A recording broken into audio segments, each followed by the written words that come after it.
සියලු දෙනාම අද සාදරයෙන් පිළිගන්නවා මගේ YouTube channel එකට. අද අරණාවේ විල්ලියු බීදයා කියන කාලතරණයෙන් අතීතයට ගිහිල්ලා තමන්ගේ අනාගතය වෙනස් කරපු පුද්ගලයෙක් ගැන කියවෙන සුපිරිම සුපිරි කතාවක්. තාමත් මගේ channel එක subscribe කරපු නැති අය ඉන්නවා නම් දැන්ම channel එක subscribe කරලා වීඩියෝ එකට like එකක් දාගෙන අපි යමු මේ සුපිරිම සුපිරි කතාව බලන්න. කතාව පටන් ගද්දී අපිට බලා ගන්න පුළුවන් වෙන්නේ ඉතාමත් දුෂ්කර පළාතක වෛද්‍ය සේවා ලබා දෙන්න ගියපු වෛද්‍ය කණ්ඩායමක් හදිසියෙම ඇතිවන කුණාටු තත්ත්වයන් නිසා ආයමත් නගරයට එන්න හදන විදිහ.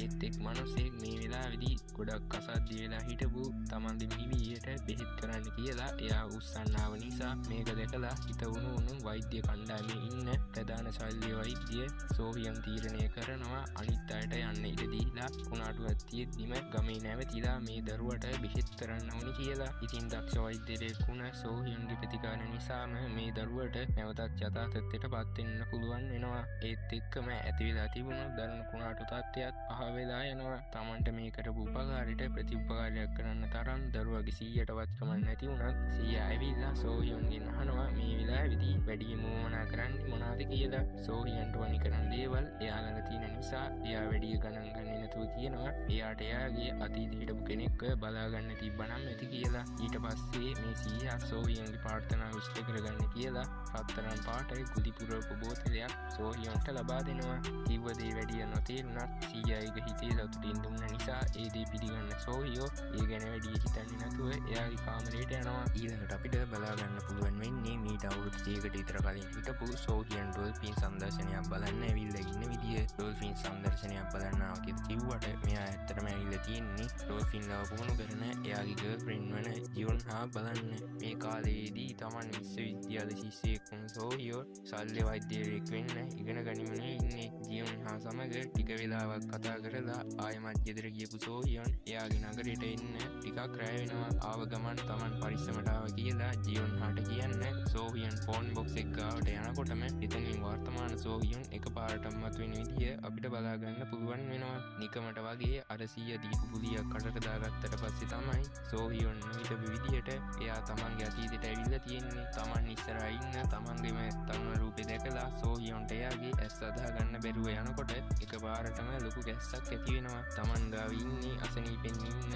වයසක මිනිහෙක් කියලා හිතපු තරුණ සෝහියන් එයාට ලේන්සුවක් දෙනවත් එක්කම වර්තමාන කාලයේ සෝහියන් ඉක්මනින්ම මෙතනින් දුවලා ගිහින් වර්තමානයට අතුරුදහන් වෙලා යනවා. අරයත් එයාගේ පස්සෙන්ම දුවගෙන ආව වුණත් මගේ දිලේ වැටිලා තියෙනවා ඇරෙන්න කිසිම මිනිහෙක් ඔබට හොයා ගන්න ලැබෙන්නේ නැහැ. ගුලි වලින් නැත්තටම අතීතයට යන්න පුළුවන් කියලා සෝහියන් සතුටු වුණත් එයාගේ සතුට වැඩි වෙලාවක් තියන්නේ නැහැ. මොකද සෝහියන් තරුණ කාලේ ඉඳන්ම දුම්පානයට ඇබ්බැහි වෙලා තිබුණ නිසා එයාට මේ වෙනකොට දරුණු විදිහේ පෙනහල් පිළිකාවක් හැදිලා තියෙනවා. එයාට තව උපරිම මාස 6ක් විතරයි ජීවත් වෙන්න පුළුවන් වෙන්නේ කියලා අපිට දැනගන්න ලැබෙනවා. ඒකයි එයාට කැස්ස එක්කම නහයෙන් කටින් ලේ පිට වෙන්න හරන් තියෙන්නේ. Tamanගේ අවසාන කාලේ තමයි මේ ගෙවෙන්නේ කියලා තේරුම් ගිය සෝහියන් එයාගේ හොඳම යාළුවා වුණ තේහෝ මුණ ගැහෙන්න ගිහින් කාලතරණය ගැන කියන්න පටන් ගන්නවා. තේහෝ නම් සෝහියෝ කියවන්නේ සීවි කල්ලින් කියලා වීලු කරනකොට සෝහියන් දුක් මොස මුහුණෙන් කියනවා අතීතයට ගිහින් ජියොන් හා මැරෙන්න කලින් එයාව එකම එක වතාවක් බලන්න ඕනි කියලා. ඒ කියන්නේ අතීතයේ වෙන මොකක් හරි සිද්ධියක් නිසා ජියොන් හා තරුණ කාලෙදිම මැරිලා තියෙනවා. මේ දෙන්නම එහෙම කතා කරමින් ඉන්නකොට අතීතයේ ඉන්න සෝහියනොත් තේහොත් මුහුදු වෙරළේ මෙතනට වෙලා ජියොන් හා ගැන කතා කරමිනුයි ඉන්නේ. සෝහියන් කියන්නේ එයා ඉක්මනින්ම ජියොන් හා විවාහ කරගන්නවා කියලයි. මේ විදිහට විස්තර කියනවත් එක්කම ඊයේ රෑ හමුවුණු එකපාරටම අතුරු දාන්න ඕන මිනිස්සයා ගැනත් තමන්ගේ යාළුවාට කියන්න සෝහියන් මෙතනදී අමතක කරන්නේ නැහැ. මේ අතරේ වර්තමානයේ සෝහියන් මුහුදු වෙරළේ ඉඳන් ගෙදර එනකොට හොඳටම රෑ වෙලයි තියෙන්නේ. ගෙදර ආවට පස්සේ කෑම උයලා කොලෙජ් එකේ ඉන්න දුවටත් කතා කරලා සැප දුක අහපු සෝහියන් තීරණය කරනවා ආයිමත් අතීතයට ගිහින් බලන්න ඕනි කියලා. මේ වෙලාවේ අතීතයේ සෝහියන් ජියොන් හා තෑගි දුන්න පුංචි බලු පැටියෙක් ගෙදර ගෙනල්ලා සුවතල් කරමින් ඉන්නකොට එකපාරටම ගෙදර බාත්රූම් එකෙන් වර්තමාන සෝහියන් මතුවෙන විදිය අපිට බලා ගන්න පුළුවන් වෙනවා. මුලින්ම ඊයේ රෑ හමු වෙන මිනිස්සයා තමන්ගේ ගෙදර මංකොල්ල කන්නාව කියලා හිතලා ඔහුට පහර දෙන්න හදනකොටම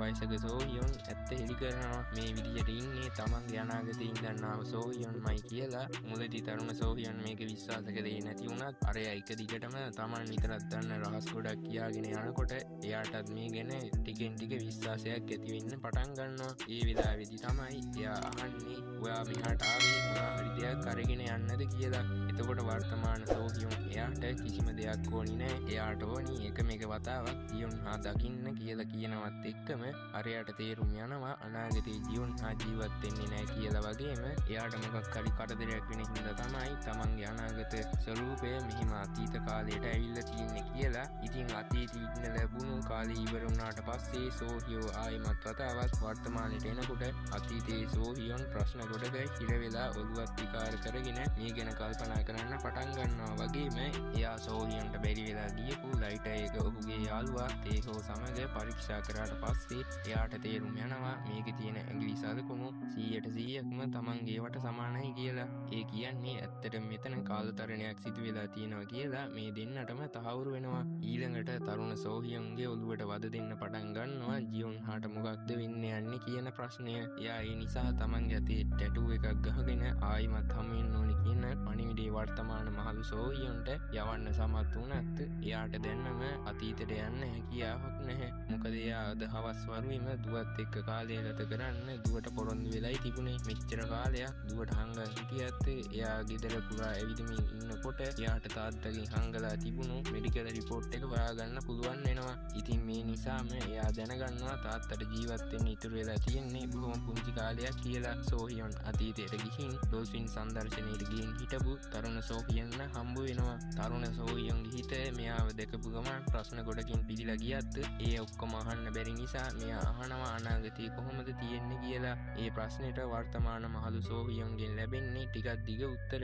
එයා කියනවා දැන් වගේ නෙවෙයි එන්න තියෙන අනාගතේ එයාලට හිතා ගන්නවත් බැරි විදියට වේගෙන් තාක්ෂණය දියුණු වෙලා වැඩ පහසු වුණත් මිනිස්සුන්ගේ ජීවිතවල තියෙන සැහැල්ලුව නැති වෙලා ගිහින් තනිකම් වැඩියෙන් දැනෙන්න පටන් ගන්නවා කියලා. තමන් ගැන ගත්තොත් එයා අධ්‍යාපනය හොඳින් සිදු කරපු නිසා රටේ ඉන්න දක්ෂම සල්ලි වෛද්‍යවරයෙක් වෙන්න තමන්ට පුළුවන් වෙනවා. වගේම එයා දැන් බොහොම ගුණ යහපත් ආදරණීය දුවෙක්කින් තාත්තා කෙනෙක් කියලා කියනවා. මේ වෙලාවේදී තමයි තරුණ සෝහියොන් අහන්නේ ඔක්කොම අනාගතේ හොඳින් වෙනවා නම් ඇයි ඔයා මේ කාලෙට ආවේ? ඇත්තටම ජීවන හාට වෙන්නේ මොකක්ද? මට ලැබෙන්න ඉන්න දරුවා එයාගේ දරුවෙක් නෙවෙයිද කියලා මුලින්ම මේ ප්‍රශ්නෙට උත්තරයක් නොදී ඉන්න හිටියත් අවසානෙට එයා තරුණ සෝහියොන්ට කියනවා ළඟදිම දවසක ජෝන් හා ඇක්සිඩන්ට් එකක් වෙලා එයා මරණයට පත් වෙනවා කියලා. හැබැයි ඒත් ඒක වෙන වෙලාවක් දවසක් තැනක් කියන්න කලින්ම සෝහියොන් ආයිමත් එයාගේ කාලේ ඉවර වෙලා වර්තමානයට එනවා. පහුවදා වෙනකොට සෝහියොන්ට තේරුම් යනවා එයා ඉස්සෙන ඉඳන් අහන සංගීත තැටියේ වෙනත් යම් දෙයක් පටිගත වෙලා තියෙනවයි කියලා. ඒක එයාගේ තරුණ කාලේ කරපු පටිගත කිරීමක්. ජියොන් හාගේ කතාවෙන් පස්සේ පිස්සු වැටිලා හිටපු තරුණ සෝහියොන් මෙයාගෙන් තවත් ජියොන් හාගේ විස්තර දැනගන්න ඕනි කියලා තමයි මේ තැටියේ පටිගත කරලා තියෙන්නේ.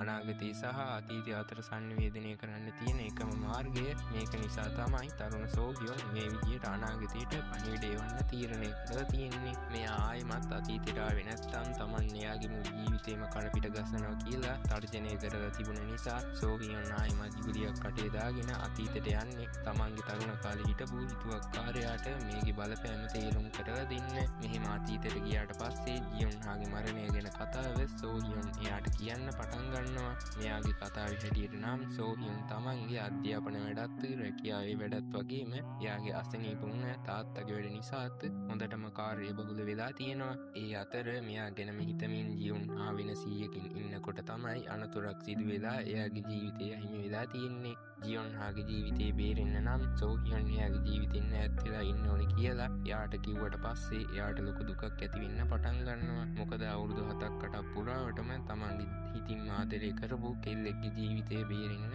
දැන් එයාට සිදු වෙන්නේ එයාගේ ජීවිතෙන් ඈත් වෙලා ඈතට යන්න. මේ හින්දා අවසන් වතාවට කියලා ජියොන් හාව බලන්න ගිය සෝහියොන් එදා ඉඳන් මාස ගණනක් යනකම් ජියොන් හාව මගහරින්න වගේම එයාගේ කෝල් පවා වචන දෙකකින් අතර කරලා දාන්න පටන් ගන්නවා. මෙහෙම ඉන්නකොට තමයි වර්තමානයේ සෝහියන් මතුවෙලා එයාට කියන්නේ අද ඩොල්ෆින් පුණු අතරදි වෙන අනතුරුකින් තමයි ජියොන් හා මරණයට පත්වෙන්නේ කියලා. ඊළඟට අද මින් මැදුරට නොයා අද එයාව හමුවෙන්න එන්න කියලා ජියොන් හාට කියපු තරුණ සෝහියොන් එයාගේ පුහුණුවෙන් කාලෙන් මගේ හැටලා තියන්නත් එයාගෙන් ඈත් වෙලා ඉන්නත් හිතලා එයාගේ සම්බන්ධයෙන් අතර කරමු කියලා කියනවා. එකපාරටම මේ මොකද වුනේ කියලා ජියොන් හාට හිතාගන්න බැරුව යනකොට සෝහියොන්ගේ දුක දෙගුණ වෙන්නේ අසාධ්‍ය වෙලා හිටපු එයාගේ තාත්තගේ මරණය සිදු වෙන්නේ මේ කාලේදීම තමයි. Taman මේ කාලේ කොච්චර දුකකින් හිටියද කියලා දන්න නිසා මහලු සෝහියොන් අතීතයට ගියාට පස්සේ තරුණ සෝහියොන් කේන්තියෙන් පුපුරන්න පටන් ගන්නවා. මොකද මෙයා තමන්ගේ ජීවිතයට ආවට පස්සේ තමයි මේ හැම දෙයක්ම සිද්ධ වෙන්න ගත්තේ.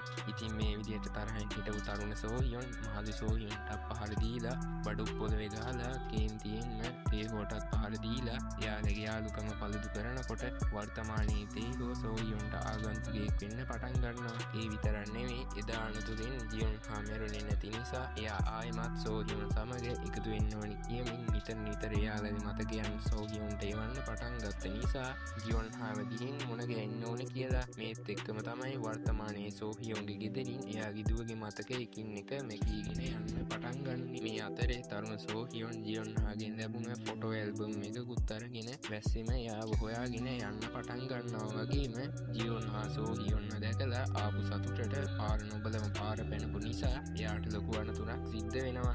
ජියොන් හාගේ මරණය අතීතයේ සිදු වෙනකොට සෝහියන්ගේ දුවත් ආයෙමත් වර්තමානයේ මතුවෙන්න පටන් ගන්නවා. මේත් එක්කම තමයි සෝහියන්ට තේරුම් යන්නේ එදා එයා ජියොන් හාගේ මරණය වැළැක්වුවත් එයාට ආයෙ කරදරයක් වෙලා තියෙනවා කියලා. ඒ නිසා එයා ඉක්මනින්ම හොස්පිටල් එකට ගිහින් ඒ වර්ෂයේ වුණු මරණ වාර්තා පරීක්ෂා කරලා හොයා ගන්නවා ජියොන් හා මැරිලා තියෙන්නේ කාර් ඇක්සිඩන්ට් එකකින් කියලා. එදා හිසෙහි ඇතිවුණු බරපතල තුවාලයක් හින්දා ජියොන් හාගේ මොලේ දෙකටියක් ඉර වෙලා තියෙනවා. වගේම ඒ කාලේ වෛද්‍යවරුන්ට සාර්ථකව ඒක අයින් කරගන්න බැරි වුණ නිසායි ජියොන් හා මරණයට පත් වෙලා තියෙන්නේ. ඒක දැනගත්ත ගමන්ම ජියොන් හා බේරගන්න තීරණය කරපු මෙයා ආයෙමත් අතීතයට ගිහින් ඉක්මනින්ම ජියොන් හාට ඔපරේෂන් එකක් කරනවා. වගේම මහලු සෝහියොන්ට පුළුවන් වෙනවා ඉතාමත් දක්ෂ විදිහට සාර්ථකව ජියොන් හාගේ ජීවිතය බේරගන්න. ඔපරේෂන් එකෙන් පස්සේ අතීතයේ ඉඳලා ආයෙමත් වර්තමානයට ආවට පස්සේ සෝහියන්ගේ රෝගී තත්ත්වය බොහොම දරුණු අතට හැරිලායි තියෙන්නේ. දවස් ගානක් ප්‍රතිකාර වලින් පස්සේ ටිකක් සනීප වෙනකොට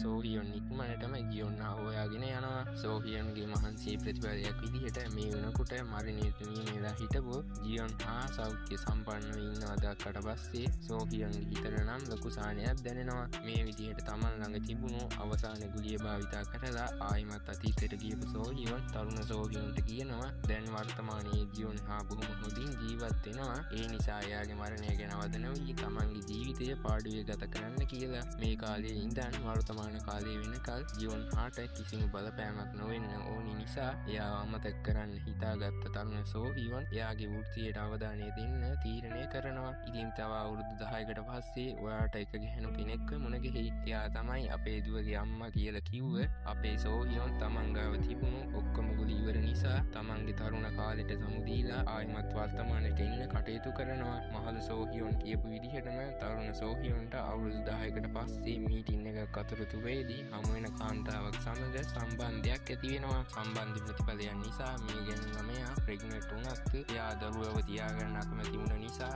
එයා කරන්නේ දරුවා ලැබුණට පස්සේ ඒ දරුවව සෝහියොන්ට බාර දීලා මෙයාලව අතහැරලා දාලා එයාගේ ජීවිතේ හොයාගෙන යන එක. තනියම තමන්ගේ දුව හදා වඩා ගත සෝහියොන් එයාට නියම වෙලා තිබුණු වර්තමානයට පරිස්සම් කරගෙන ආවත් මෙයාගේ රෝගී තත්ත්වය නම් කලින් තිබුණා වගේමයි. තනියම දරුවව හදාගත කිසිම අඩුපාඩුවක් නොපෙන්නලා දුවව හදාගත්තු අපේ සෝහියොන් එයාගේ තිබුණු රෝගී තත්ත්වය නිසාම මාස 6කට පස්සේ මේ ලෝකෙන් සමුගන්නවා. එදා වුණ ආරවුල නිසා අවුරුදු 30ක්ම කතා නොකර හිටපු තේහෝ සෝහියොන්ගේ මරණය දැනගෙන ගොඩක් දුක් වෙනවා. වගේම එයාගේ අවසන් ගෞරව දක්වන්නවට පස්සේ සෝහියොන්ගේ දුව ඇවිල්ලා මෙයාට තාත්තා තේහෝ ආපු දවසක දෙන්න කිව්වා කියලා එක පෙට්ටියක් දීලා යනවා. මේ පෙට්ටිය ඇතුලේ තියෙන්නේ සෝහියොන් විසින් ලියපු ඩයිරියක්. එයා ඒකේ තමන්ගේ ඔක්කොම කාලතරණය ගැන විස්තර ලියලා තිබුණ නිසා තේහෝට තේරුම් යනවා මෙයාලගේ තරහව ඇත්තටම වෙන්න තිබුණු සිදුවීමක් නෙවෙයි ඒක කාලතරණයේදී සිදුවුණු අතුරු බලපෑමක් කියලා. කොහොමත් තරුණ සෝහියොන් කාලතරණය ගැන ලයිටරයක් උස්සන්නා එක මෙයාට මතක තිබිලා තිබුණ නිසා සෝහියොන්ගේ ඩයිරිය හොඳටම විශ්වාස කරන්න පටන් ගන්නවා.